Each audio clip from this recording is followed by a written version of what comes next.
Igreja Açores, o programa com a atualidade da Diocese para ouvir ao domingo, ao meio-dia, na sua Antena 1 Açores. Olá, seja bem-vindo a mais uma edição do Igreja Açores. Hoje o nosso convidado será o professor Francisco Silva, da Universidade dos Açores, numa muito agradável conversa. Mas antes vamos à atualidade da Diocese açoriana.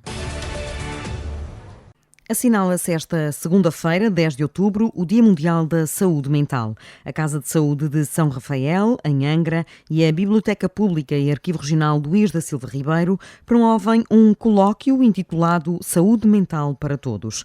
Ricardo Brasil, psicólogo da Casa de Saúde, adiantou ao Igreja Açores o programa deste encontro na Biblioteca de Angra. Achamos que é primordial assinalarmos o Dia Mundial da Saúde Mental, não só para sensibilizar o dia, mas também para chamar a atenção na necessidade emergente de cuidados em saúde mental.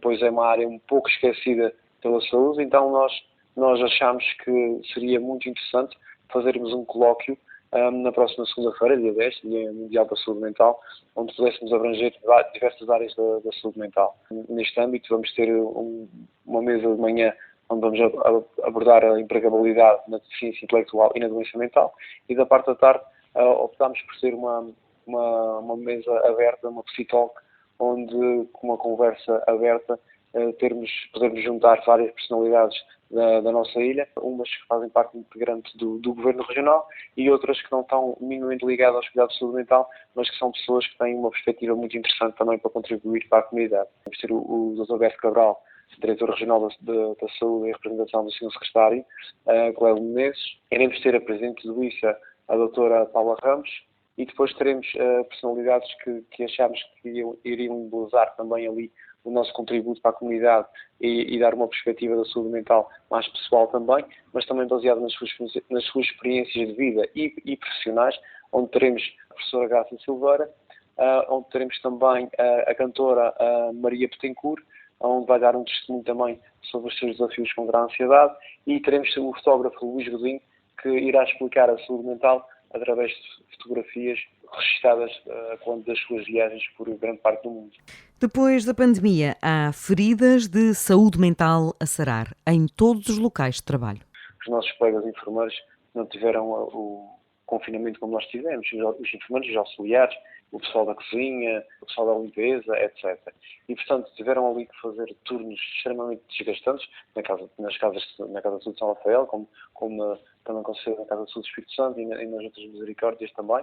Os profissionais de saúde tiveram um desgaste extremamente violento na pandemia. Foram aqueles que nunca pararam, que não podiam parar. E claro que isso teve também consequências de adaptação. E eu acho que é importante. Nós, e aqui vamos focar aqui um pouco também uma área que acho primordial, que é a saúde mental nos locais de trabalho. Porque é muito importante nós nos sentirmos bem nos sítios onde passamos a maior parte do dia. E grande parte das entidades patronais não tem esse cuidado. Nós, na Casa de Saúde, sempre abordamos muito este tema. Aliás, os riscos psicossociais foram um dos temas no último Dia Mundial da Saúde Mental que abordámos, na altura na Casa do Jardim, onde tivemos também várias personalidades para debater esse tema, e acho que há medidas preventivas de burnout que têm que ser mais discutidas na nossa comunidade. A nível regional, acho que as casas de saúde, a Casa de Saúde de São Rafael, mas também a Casa de Saúde do Espírito Santo, não é? têm tido um papel muito importante ao longo destes anos nos cuidados de saúde mental, e estão sempre disponíveis para receber quem mais precisa dos nossos cuidados. Considero que deviam ser vistas de outra forma pelas entidades superiores, não por falta de comunicação, porque há uma comunicação bastante interessante com o Governo, mas para dar um exemplo, as nossas diárias são as diárias mais baixas do país. Tudo começa na saúde mental e o facto é que, para Ricardo Brasil, voltamos sim a ser o que éramos. Para ser sincero, eu acho que na pandemia ficámos todos muito solidários. De um momento para o outro o mundo mudou, não foi? Nessa altura, acho que sim, houve uma grande interajuda entre a comunidade, pessoas que foram levar compras a outras que não podiam sair de casa devido a serem doentes de risco, etc. E acho que aí houve uma grande interajuda e houve uma grande cumplicidade e companheirismo da comunidade, mas depois tudo voltou ao normal. Eu lembro perfeitamente na altura de ouvir nos jornais, nos debates que haviam, enquanto nós estávamos confinados, se o mundo ia ser o mesmo, e a maior parte das pessoas dizia que não, que as pessoas iam ver as coisas de outra forma, etc. Relativamente ao cuidado que temos uns com os outros, eu acho que quem tem esse cuidado terá sempre. Quem não teve, será mais difícil. Mais atenção ao próximo é sempre o conselho dos psicólogos para este Dia Mundial da Saúde Mental. Acontece no próximo fim de semana, nos dias 14 e 15 de outubro, o 15º Congresso Insular das Misericórdias, que junta as instituições dos Açores e as da Madeira. O local escolhido foi a Ilha do Faial, já que também neste fim de semana encerram as comemorações dos 500 anos da Santa Casa da Misericórdia da Horta. A aniversariante assume também o papel de anfitriã organizadora. Mas primeiro reúne a União Regional das Misericórdias, diz Marco Silva, o novo provedor da Santa Casa da Misericórdia da Horta. No dia 14 da reunião da União Regional das Misericórdias dos Açores, pelas 14 horas no Salão Nobre da Câmara Municipal da Horta, e depois pelas 18 horas iremos dar início ao 15º Congresso Insular das Misericórdias na Sociedade Amor da Pátria.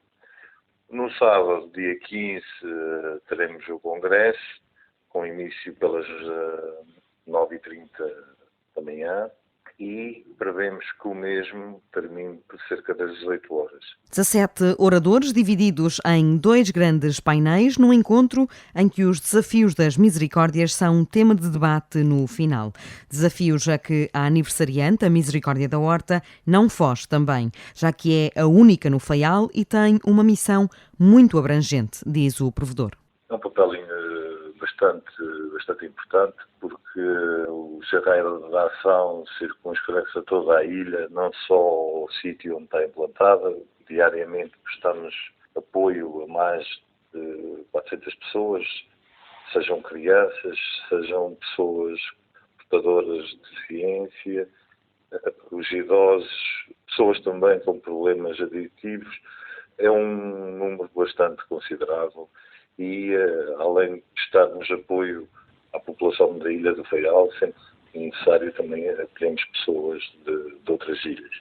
Em relação à criação da Misericórdia da Horta, não existe uma data em concreto. Sabemos que terá acontecido entre 1520 e 1522, é o que se encontra registado nos jornais do município, e as celebrações tiveram o seu início em 2020, em fevereiro de 2020, sendo interrompidas devido à Covid-19, e retomamos no passado mês de maio, com celebração inicialmente dirigida aos colaboradores da Misericórdia. Depois, em junho, tivemos sopas do Divino Espírito Santo para todos os idosos da ilha, dos centros de convívio e centros de dia, bem como os utentes da Misericórdia. E no passado sábado tivemos também a inauguração de um memorial no Cemitério do Carmo, em honra de todos os mesários, todos os irmãos e colaboradores já falecidos. As celebrações dos 500 anos culminam com uma gala no próximo sábado à noite, no Teatro Faialense, e com uma missa na Igreja de Nossa Senhora das Angústias, no domingo, seguida de sessão solene de encerramento dos 500 anos de uma Santa Casa que, não tendo registro do dia do seu surgimento, é essencial para a Ilha do Faial, ano após ano. O Museu de Arte Sacra da Horta apresentou o plano de atividades para este ano, a começar pela aposta nas visitas guiadas, direcionadas e em inglês, adiantou o padre Marco Luciano Carvalho, diretor do Museu de Arte Sacra. Trazer as pessoas ao Museu de Arte Sacra precisamente através das visitas guiadas e propormos visitas guiadas para vários setores da sociedade. Tivemos no início do mês uma visita guiada para a comunidade escolar, para professores. No final do mês de outubro vamos ter uma visita guiada para os estrangeiros que residem na Ilha do Faial, e que são muitos, e daí também a nossa aposta em visitas guiadas pelos nossos técnicos a pessoas enfim, que estão cá, ou de passagem, ou que residam cá na Ilha do Faial. Daí também a aposta de visitas guiadas em inglês. No que toca a exposições, o calendário também é preenchido. Vamos ter, no mês de novembro, uma exposição intitulada Teologia do Martírio, e vamos ter a oportunidade, precisamente no contexto do centenário da festa de Santa Cecília, expormos vários santos mártires da Igreja nesta exposição. A par desta exposição, vamos também ter a oportunidade de ter, e em parceria com o Museu da Horta, uma exposição de pintura contemporânea. Chamava a atenção para um conjunto de quadros muito interessantes que pretendem explorar o tema da Paixão de Cristo, de um pintor alemão, que vai expor no Museu de Arte Sacra, como disse, em parceria com o Museu da Horta e a Direção Regional da Cultura. Seguem-se também exposições com o contributo da comunidade faialense. Tem a ver precisamente com as imagens do Menino Jesus. Vamos propor que o tempo de Natal seja marcado precisamente por esta exposição, propor às pessoas que têm uma imagem com valor histórico, que as exponham no Museu da Arte Sacra. Isto também se refere às paróquias, e desta forma marcamos o Natal. Durante o ano, nós vamos ter uma exposição sobre a piedade popular e a nossa pretensão expormos as coroas mais antigas de todos os impérios da Ilha do Faial. Um projeto que assume como ambicioso, dada a necessidade de grande sensibilização e mobilização. O plano de atividades culmina com um congresso que vai assinalar o 2º ano do Museu de Arte Sacra da Horta e onde será discutido o futuro da instituição e apresentada a identidade gráfica do museu, que está a ser desenvolvida pelo designer natural da Ilha do Faial. O museu conseguiu ainda entendimento com o Governo Regional para que o espólio de arte sacra do Museu da Horta passasse a integrar o Museu de Arte Sacra, um passo importante que vai exigir mais meios de conservação e restauro, por tratar-se de uma coleção composta por várias centenas de peças. Entre Vistas, com o Padre Teodoro Medeiros.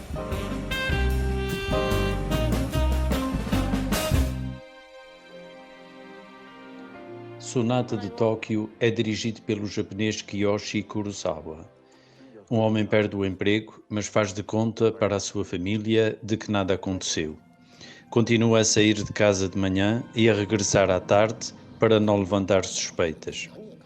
Passo a passo, a sua vida torna-se cada vez mais difícil. Se a premissa é simples, o desenvolvimento nem tanto. Os fios da narrativa vão desde a crítica financeira ao drama familiar, passando pela educação e a função das artes na sociedade. Mais do que isso, há ainda espaço para a reflexão sobre o papel dos indivíduos e as crises existenciais. Na última parte, há uma viragem para o quase absurdo, que se revela muito eficaz. Os personagens batem no fundo, mas é a partir daí que renascem e tornam a viver. Este valor poético é acompanhado por uma realização sóbria, imagens às vezes sublimes e diálogos superlativos. Um momento musical perfeito, conclui o filme, dá-lhe esperança. Não há outra maneira de o dizer. O Japão deu um novo Kurosawa ao cinema. E Sonata de Tóquio é prova disso mesmo. Boa visão, boa semana e um santo domingo para todos.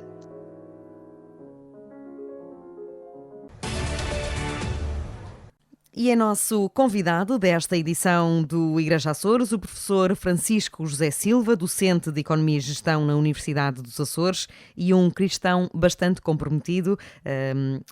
Professor, apesar dos números serem a sua praia, neste programa queremos sobretudo saber o impacto deles na vida dos açorianos. Obrigada por estar connosco neste Igreja Açores. O que é que a região poderá viver nos próximos tempos? Muito bem, muito obrigado antes de mais. Bom dia a todos. Queria agradecer o convite e as suas simpáticas palavras iniciais. De facto, tem de ser um bom cristão, professor. Também tem de ser um bom professor. A parte do professor depois tem a sua avaliação por parte dos alunos, nós somos avaliados. a parte do bom cristão, depois desde Nosso Senhor nos há de avaliar um dia. Ora bem, em termos de números, o que é que se está a passar agora de mais importante nos Açores? Penso que não será novidade para ninguém, portanto, estamos a viver um período de inflação elevada, já há algum tempo não tínhamos. Eu lembro-me que quando fiz a minha licenciatura, as taxas de inflação eram de facto bastante elevadas, mas isto foi entre 1988 e 1993, e nesta altura, um dos principais objetivos de política económica era a estabilidade de nível de preços, e, portanto, era disso que mais falávamos, talvez, nas aulas de economia. Depois, as coisas vieram a controlar-se, principalmente a partir de 1992, com o Tratado de Maastricht. Tivemos um período bastante alargado, com taxas de inflação baixas. O nível desejado das taxas de inflação será os 2%, é isso que nos diz o Banco Central Europeu. Com a moeda única, as coisas mantiveram-se estáveis e tivemos há pouco tempo, relativamente pouco tempo, não há pouco tempo, não é? Para mim já é pouco tempo, mas para as novas gerações, para os meus alunos, já é há algum tempo, e até porque os meus alunos nunca viveram períodos de taxas de inflação elevada, normalmente houve sempre o controle do nível de preços. Tivemos a crise do subprime há algum tempo e, portanto, a entrada da Troika foi aí que se voltou a sentir algumas dificuldades. Ora bem, mas o facto é, portanto, que a taxa está elevada. Portugal estará à volta dos 8,9%, 8,94%, se não me falha a memória. Nos Açores estará à volta de 6,87%. E, portanto, se o aumento dos preços não é acompanhado por um aumento dos salários, depois haverá uma redução do poder de compra dos consumidores. É isso que as pessoas vão sentir mais e penso que já estão a começar a sentir. A vários níveis, a vários níveis. A vários níveis porque haverá famílias que com certeza sentirão mais problema de inflação do que outras famílias, porque já estão a viver no limite e não têm grande margem de manobra. Mas as consequências da inflação são basicamente a perda do poder de compra, que se vê que é facilmente perceptível por todos os nossos ouvintes. Também haverá alguns impactos ao nível da oferta, ao nível das empresas, que tenderão, no momentos de alta inflação, que são momentos de mais incerteza, pois tenderão a adiar decisões de investimento. Outras consequências será, por exemplo, as pessoas que têm poupanças também, se as taxas de juros não acompanham a inflação, não estão indexadas de alguma forma às taxas de inflação, pois também acabam por reduzir o valor das suas poupanças. E, portanto, vamos entrar num período que, em princípio, não podemos ser muito otimistas, porque vamos vendo nos noticiários, portanto, a guerra está no ponto em que está, não se consegue prever um fim para este conflito e, portanto, é natural que a situação se prolongue por mais algum tempo, né? E, nesta altura, as famílias, se isto acontecer, pois terão que pensar os seus hábitos de consumo, terão que fazer algumas decisões, terão que fazer mais contas, fundamentalmente, para ver se, de facto, conseguem chegar ao fim do mês com os seus vencimentos. Este penso é que é, talvez, o que poderia prever, uma visão talvez mais negativa, mas posso prever para os próximos tempos. Somos uma região com tão elevados índices já de pobreza, mas também acompanhados de muitos apoios sociais, é um facto. Em que medida é que a crise que já se começa a viver afetará de forma particular a sociedade açoriana e as famílias açorianas? Sim, queria já agora que fala neste assunto, e, portanto, eu lembro-me que há algum tempo houve uma reunião do Conselho, umas conferências, um workshop do Conselho Económico e Social dos Açores, em que se discutia a pobreza, e tomei nota, de facto, de alguns valores, que acho que são sempre bom relembrar. A taxa de risco da pobreza, já após as transferências sociais, nos Açores é de 21,9%, portanto, um dos valores, o valor mais alto em Portugal e dos valores mais altos da Europa. O professor Fernando Diogo, meu colega, tem falado muito deste problema ultimamente, e de facto nós termos aqui um índice de pobreza altíssimo. Os beneficiários de rendimento social de inserção, em Portugal, era 2,9% da população com 15 ou mais anos. Nos Açores, só para 9,2%. Portanto, são valores altíssimos, embora tenham vindo a crescer ao longo dos últimos anos. O PIB per capita nos Açores está bastante abaixo da média nacional, estamos nos 89% da média nacional.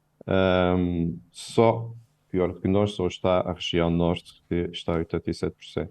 E depois, talvez pensando um pouco nas causas de tudo isto, vemos a taxa de abandono precoce de educação.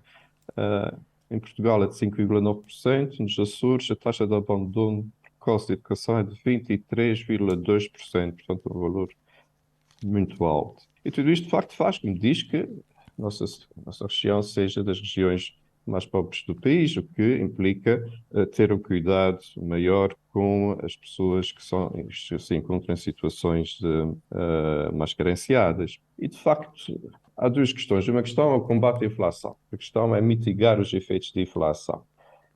E para mitigar os efeitos de inflação, principalmente no que diz respeito às famílias, o que os governos podem fazer é, como dizem muito bem, apoiar aquelas famílias que têm mais baixos rendimentos. Porque são aquelas famílias, embora as famílias que tenham alguma folga consigam ajustar os seus hábitos de consumo, adiar algumas decisões de consumo, talvez alterar o tipo de bens ou serviços que estão a consumir, aquelas famílias que estão a viver no limite, pois não têm margem e, portanto, vão sentir necessariamente muito mais dificuldades.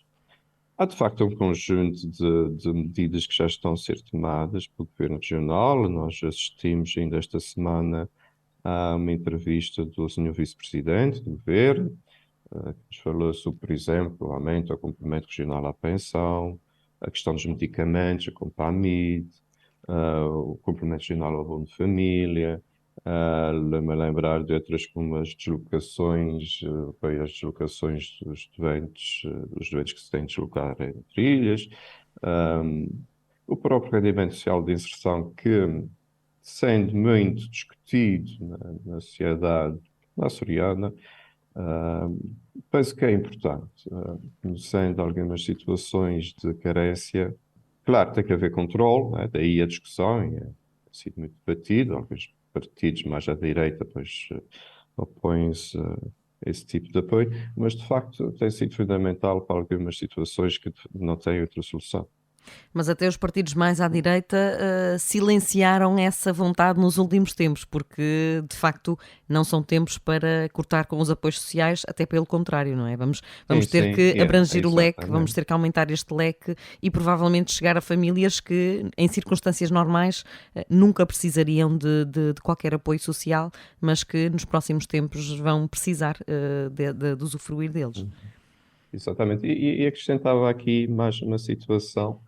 Também penso que vai ter muita importância, que é a questão de, a partir de determinada altura, principalmente a partir do Tratado de Maastricht, tornou-se relativamente fácil aceder ao crédito. E as pessoas endividaram-se, muitas pessoas, nomeadamente em termos de crédito à habitação. E qualquer alteração na taxa de juros, depois tem grandes impactos na qualidade de vida dessas famílias, no poder de compra dessas famílias, porque terão que pagar prestações muito superiores. E, portanto, é de prever, sempre que há taxas de inflação elevadas, pois o Banco Central irá aumentar as taxas de juros, precisamente para tentar combater a inflação. Esta sim é uma medida política económica de combate à inflação, portanto, o aumento da taxa de juros para diminuir a procura agregada e ajustar os preços. O objetivo do Banco Central é normalmente ali dos 2% e, portanto, nós estamos muito longe disto e é normal que as taxas de juros vão continuar a subir. Portanto, as taxas de juros de referência. Depois, temos naturalmente os spreads que são negociados com os bancos, mas as taxas de juros de referência, essas é de esperar que continuem a aumentar. E, portanto, penso que o pagamento das prestações para a habitação vai ter, no conjunto das despesas familiares, vai ser muito elevado. E, portanto, isto imagino que vai trazer, de facto, grandes dificuldades a algumas famílias que terá que se pensar que tipo de apoio se poderá dar nesses casos. Esta questão vem um bocadinho fora de tempo, digamos assim, mas esquecendo que estamos neste contexto e estando eu a falar com um professor da Universidade dos Açores de Economia, Como é que, em circunstâncias normais, e esquecendo o panorama atual, como é que se conseguiria eventualmente inverter esta fatalidade de ter índices de pobreza tão elevados nos Açores? Sabemos que agora as circunstâncias são atípicas, mas nos últimos anos, o que é que poderíamos ter feito e não fizemos? Foi precisamente por isso que ele deu a indicação da taxa de abandono precoce de educação. Penso que grande parte do problema da pobreza nos Açores deve-se, de facto, a esta taxa enorme de abandono de 23,2%. Há que apostar, penso eu, já devia, não quero dizer, nem quero estar aqui a criticar ou a comentar o trabalho dos governos, penso que não é esta a minha função, mas de facto a educação é fundamental e haverá que inverter, ou seja, é que não é só a taxa de abandono, os resultados nos exames, nas escolas, nos Açores, já há muito que são dos piores do país, quer dizer, há de facto qualquer problema em termos de educação aqui nos Açores, que não passa, queria deixar isto claro, não passa pela qualidade das escolas, que tenho a certeza que estarão, e pela qualidade dos nossos professores, não sei esse problema, será mais um problema social, de facto, em certos ambientes da região, principalmente aqui, talvez na ilha de, não só, ia dizer na ilha de São Miguel, porque é aqueles que eu conheço melhor, serem os piores. Mas aqui, por exemplo, onde estou a residir, em Rabo de Peixe, eu sei que não se dá grande valor, de facto, à educação. O objetivo é que os adolescentes comecem a trabalhar o mais cedo possível para contribuírem para o orçamento familiar. E penso que é um bocado por aí que nós devíamos ter já começado a agir mais, pronto, em termos sociais, em termos de mentalidades, porque se um adolescente interrompe a sua educação, depois muito dificilmente mais à frente irá recuperar aquilo que devia ter feito enquanto foi adolescente e na altura própria. Mas esta questão é mais uma questão de mentalidades, é mais cultural do que propriamente por necessidades, porque muitas vezes nem sequer estamos a falar de famílias que precisam de mais um rendimento para meter pão em cima da mesa, não é? Estamos a falar mesmo de uma questão cultural, não é? É uma questão cultural, principalmente nos ambientes mais do setor das pescas e na agricultura, principalmente no meio mais rural, né? Principalmente no meio mais rural, há uma questão de mentalidade. Mas é que os próprios adolescentes já vêm com esta mentalidade, eles querem começar a trabalhar o mais cedo possível, ter os seus rendimentos, e portanto haverá que perceber que por vezes interessa investir no ensino, na educação, para vir a recuperar isto mais tarde, né? Acaba por ser um investimento como outro qualquer que vai ter retorno no futuro.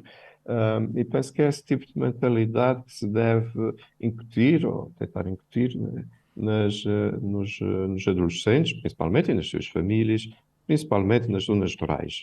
Este é, a meu ver, o principal motivo de nós termos, de facto, esses resultados a nível de pobreza que são, de facto, um bocado escandalosos. Dizia que era um cristão comprometido sobretudo com a paróquia de São José, em Ponta Delgada, onde também onde é acólito. O que é que mudou nesta sua missão? O que é que, aos seus olhos, mudou na igreja no pós-pandemia? Que igreja é que temos numa paróquia mais urbana? Muito bem. Eu não queria falar muito, mas só por dar uma informação, não querendo falar muito do meu caso, que acho que é um bocado egocêntrico, mas de facto, há alguns anos atrás que eu comecei a colaborar mais de perto com a Paróquia de São José, a convite do atual pároco, o Padre Duarte Melo. Comecei a colaborar como acólito e depois, portanto, pertencendo aos movimentos da paróquia. Depois tornando ministro da Comunhão extraordinário e, ultimamente, há cerca de um ano, pertence àquele grupinho dos formandos para o diaconato permanente na Diocese. Tem sido, portanto, uma experiência muito interessante. Não contava, aliás, que fosse tão enriquecedora, porque não conhecia o nosso seminário, Não conhecia grande parte, conhecia alguns, mas grande parte das pessoas não os conhecia. E, portanto,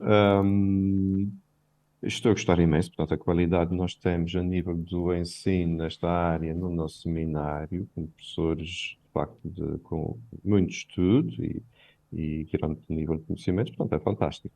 Como é que um professor universitário gera esta formação no Seminário Episcopal de Angra? Como é que consegue gerir todas estas missões, no fundo?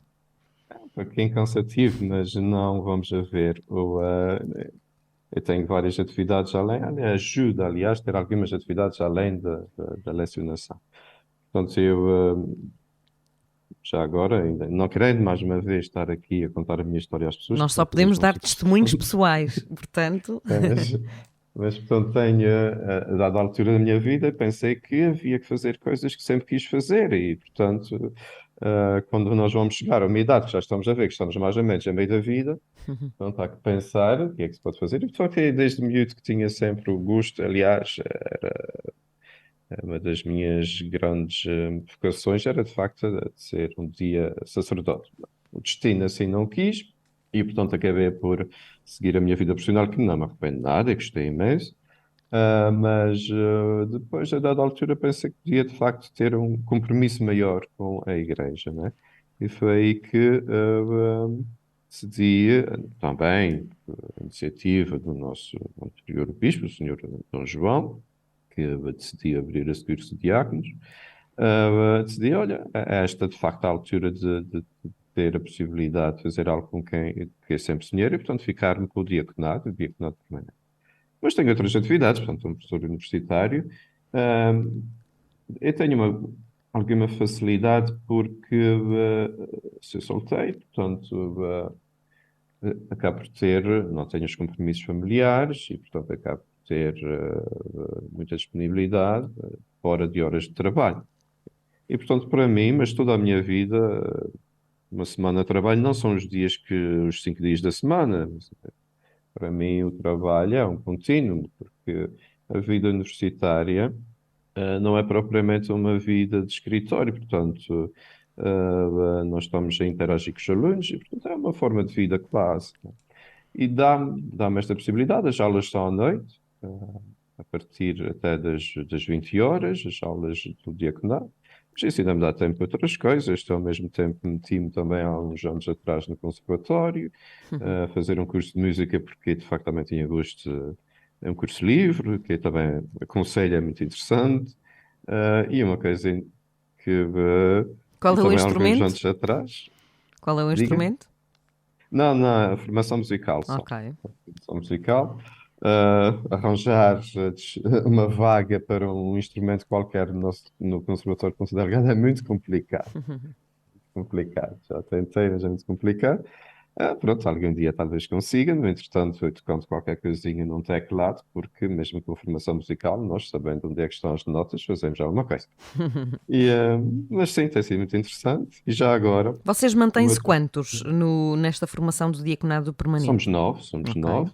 6 da Ilha de São Miguel, 2 da Ilha Terceira e 1 da Ilha do Pico, São Manuel Gonçalves. Portanto, somos 9, estamos a caminhar juntos e tem sido uma experiência fantástica. Tem sido fantástico porque eu sempre tive a curiosidade de ler alguns livros, mas não é a mesma coisa. Portanto, ter um ensino guiado, com algumas obrigações, prazos a cumprir, trabalhos a entregar. Portanto, é completamente diferente e de facto tem sido uma experiência muito, muito boa. Um ensino que corre alguns riscos, uma vez que temos falta de alunos a frequentar o Seminário Episcopal de Angra, não é? É um desperdício com a formação que a instituição oferece. Exatamente, mas nós temos que pensar também, somos uma terra pequena, não é? Embora o Seminário de Angra já tenha tido um número muito mais elevado de formandos, não é? Mas, felizmente, e graças a Deus, que não há propriamente, pelo menos aqui na Ilha de São Miguel, eu devo confessar que não conheço, ou na Terceira, portanto, eu conheço melhor essas duas realidades, embora já tenha estado pelas ilhas,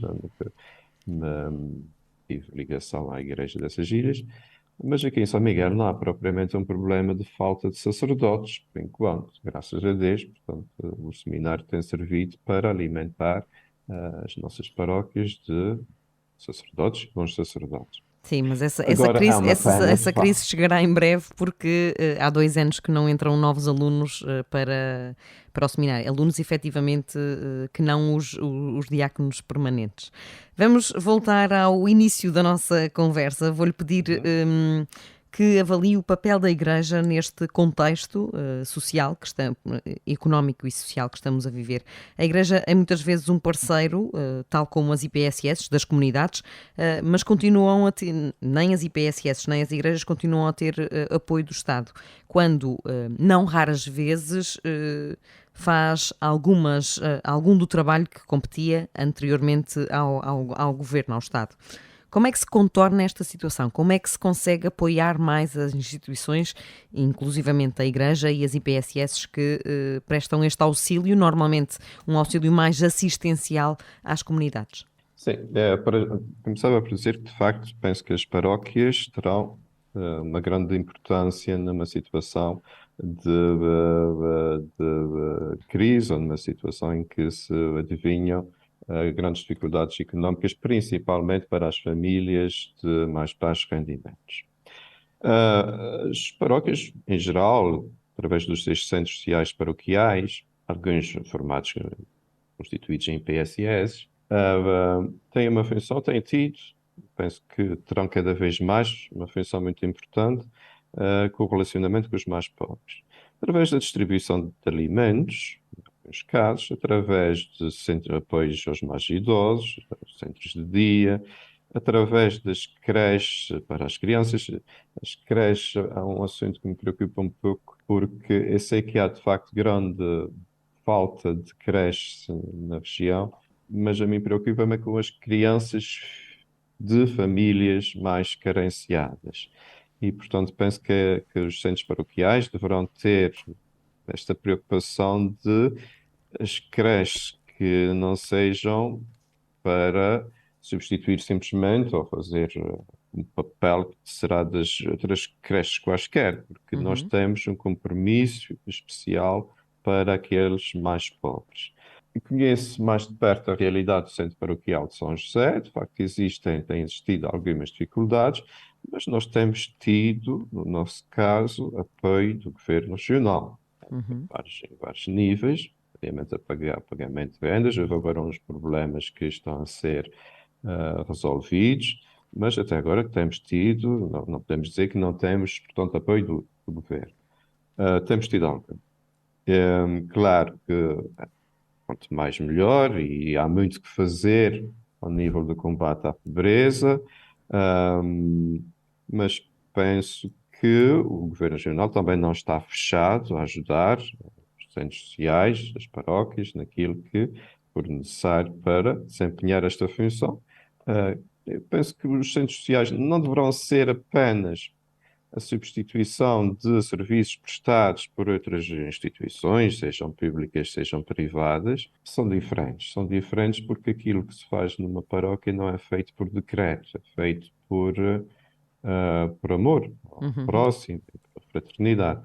E isso leva a que haja uma relação muito mais próxima com aqueles que necessitam. Eu sei que há pessoas que terão dificuldade em chegar a instituições públicas ou terão alguma, entre aspas, vergonha, que, dado a relação que têm com a paróquia, que é uma relação fraterna, aí As paróquias chegam mais facilmente à pobreza envergonhada do que as instituições? sim, sim, sim, sim. Até porque é a própria pobreza envergonhada que vai às vezes à paróquia, porque sabe que aquilo é um sítio que não não é um sítio institucional, né? É como se fosse ter com uma mãe ou com um pai, pedir ajuda, e portanto há de facto uma relação muito mais estreita com essa pobreza envergonhada. E depois há aqueles casos que já é mais difícil de falar. Eu lembro-me, por exemplo, que esta semana vi o Sr. Presidente da Câmara de Comércio e Indústria de Ponta Delgada a falar que a pobreza que está pelas ruas de Ponta Delgada, a mendicidade, e certos comportamentos menos próprios. De facto, é um problema grave e eu percebo que a Câmara de Comércio e Indústria levanta esse problema, porque pode estar a dificultar o negócio, o centro da cidade, pode estar a prejudicar o turismo, mas nós, os cristãos, temos que olhar para essas pessoas de uma forma um pouco diferente, não de uma forma económica, quase, mas de uma forma fraterna. E, de facto, são casos quase que diria perdidos, que é muito difícil resolver. Os casos que estão na pobreza, que estão na pobreza, nota-se mais em Ponta Delgada, não noto tanto quanto Angra, por exemplo, mas aqui em Ponta Delgada, de facto, os casos são graves. Nós temos à porta das igrejas, em caso de São José, por exemplo, teremos como 10 pessoas a pedir esmola constantemente, portanto. E são pessoas que é difícil, porque nós sabemos, ao estarmos a dar dinheiro, não estamos propriamente a resolver o problema dessas pessoas, porque são problemas muito mais profundos, que têm a ver com as drogas, têm a ver com o álcool, têm a ver com violência de vária ordem. Tem casos de pessoas que são seropositivos, tem casos de pessoas que andam agrediram as esposas e, portanto, não podem voltar para casa. Há dali situações de facto gravíssimas que é difícil a um governo, digamos assim, isto respondendo um pouco à questão do Sr. Presidente da Câmara de Comércio e Indústria, é difícil a um governo resolver, porque eles têm que ser os primeiros, os que estão na rua, têm que ser os primeiros a sentir a necessidade de mudar de vida, mas que nós, igreja, não podemos ignorar, não é? Quer dizer, é de facto um bocado incómodo, penso que é um bocado terrível dizer uma coisa dessas, mas é um bocado incómodo ver aquelas pessoas à porta da igreja, até porque incomodam quem entra, quem sai, mas são pessoas, portanto, têm um nome, e nós não podemos ignorá-los. Não sei exatamente, é uma situação muito difícil de solução, não sei Que não é como é que se propriamente com vai dinheiro que se resolver. resolve, muitas vezes. Não é, porque sei que ao darmos dinheiro, muitas vezes sabemos onde é que vai aquele dinheiro. Há algo que penso que talvez podia-se fazer mais, em termos já de entidades públicas, no caso da polícia, por exemplo, porque se eles se drogam, porque estão a consumir, estão a adquirir as drogas em algum sítio, portanto, isso significa que, de facto, na cidade de Ponta Delgada há tráfico, não é? Há tráfico. E há que combater o tráfico, isto sim, isto é uma coisa que o governo pode fazer. Agora falar com aquelas pessoas e convencê-las, ter uma atitude para já mais fraterna com eles, porque eles não se sentem, sei que eles falam com alguns e de facto também não se sentem bem na situação em que estão, mas não conseguem, não têm a força suficiente para abandonar aquela posição, aquela forma de estar, aquela forma de viver, porque podiam ir para casas de acolhimento, mas sei que muitos deles preferem não ir porque todo o dinheiro o pouco dinheiro que têm lá ficaria e, portanto, eles preferem ter o dinheiro disponível para fazer o que quiserem, não é? Do que estarem propriamente a ter uma vida mais Regrada, limpa, mais regrada. Professor Francisco José, no meio de uma crescente falta de relevância da Igreja, há um papel que todos lhe reconhecem. A Igreja normalmente chega onde muitas instituições e onde muitos não chegam. Como é que vê a ação da Igreja e de que forma é que ela se pode tornar mais relevante e também, infelizmente, nos dias de hoje, mais credível? Eu penso que a Igreja perdeu alguma importância em alguns setores que são fundamentais. E um deles, por exemplo, o da educação.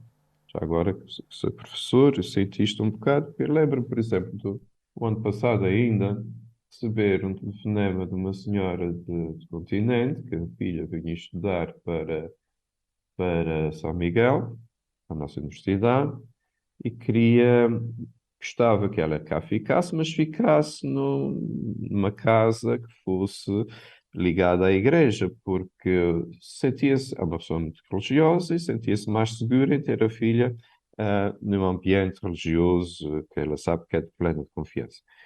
E, portanto, este acolhimento, por exemplo, aos estudantes deslocados, que é algo que a Igreja poderia fazer por isto, não é para substituir o que já existe, é porque, de facto, a Igreja tem ou dá outra segurança a famílias que se preocupam muito com os filhos que estão fora e o que é que está a acontecer com eles. E, portanto, é um exemplo. Ao nível de educação, acho que há muito que a Igreja poderia oferecer, desde a própria ensino, e que tem visto a perder um bocado de peso nesta área. A questão dos mais pobres, já falámos sobre ela, eu acho que é talvez o ponto mais importante para a Igreja e em particular para um diácono.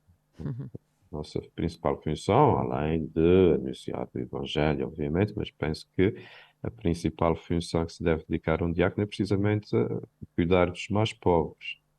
E mesmo aí eu vejo que não há assim muita, enquanto que em termos...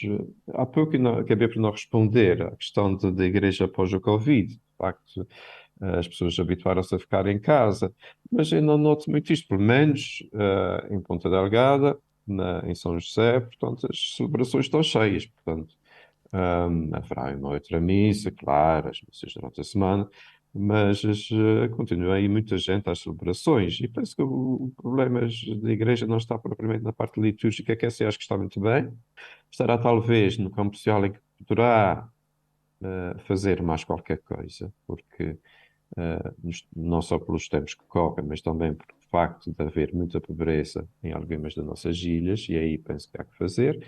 E diria que a parte de educação também acho que sempre foi uma parte de excelência da Igreja, porque não é só o educar, não é só a parte científica, é também a parte humana. E um pai que coloca um filho numa instituição que é religiosa, que é fundamento religioso, sabe que ele está tendo uma formação não apenas académica e científica, mas também uma formação humana que é muito importante nos tempos que correm. Quanto à credibilidade da Igreja, pois parece que a Igreja tem sido alvo de muitas críticas ultimamente, todos nós vemos os telejornais, isso portanto não passa muito pela minha área, que é a área da economia, mas... A questão da pedofilia, não é? A questão que estou-me a referir e que tem sido muito falada ultimamente. Eu penso que a Igreja sempre foi muito rigorosa em questões de natureza sexual, e é isso que faz com que qualquer desvio que acontece na Igreja, como acontece em outros sítios, depois acaba por ganhar uma dimensão muito maior. Não me parece que isto seja o bastante para tirar a confiança que as pessoas têm da Igreja, porque, de facto, são casos pontuais e não me parece que isto vá afetar negativamente a imagem da Igreja, sinceramente não. Todos nós sabemos que acontecem problemas aqui, como acontece nos hospitais, como acontece nas escolas, como acontece nas universidades. Infelizmente as situações acontecem, pronto, a ter alguma atenção. É claro, também é preciso tirar ensinamentos das questões dos episódios que se vão sucedendo, não é ficar de braços caídos, portanto é preciso tirar ensinamentos e estar vigilantes e atentos e tomar as medidas que sejam necessárias para que essas situações não se repitam, basicamente. Professor Francisco José Silva, muito obrigada por ter estado connosco neste espaço de rádio. Foi um prazer conversar consigo e espero que esta formação de diaconado permanente seja sempre um belíssimo caminho e que termine com a sensação de missão cumprida para a missão, digamos assim. Obrigada por ter estado connosco. Muito obrigado, da minha parte também. Foi um gosto estar aqui, espero não ter aborrecido muito quem nos está a ouvir, mas tive muito gosto em partilhar, no fundo, parte da minha vida e também parte daquilo que são os meus ideais e preocupações para com o futuro. Muito obrigado. E o Igreja Açores regressa na próxima semana com mais um convidado especial e mais atualidade da Diocese Açoriana. Igreja Açores, o programa com a atualidade da Diocese para ouvir ao domingo, ao meio-dia, na sua Antena 1 Açores.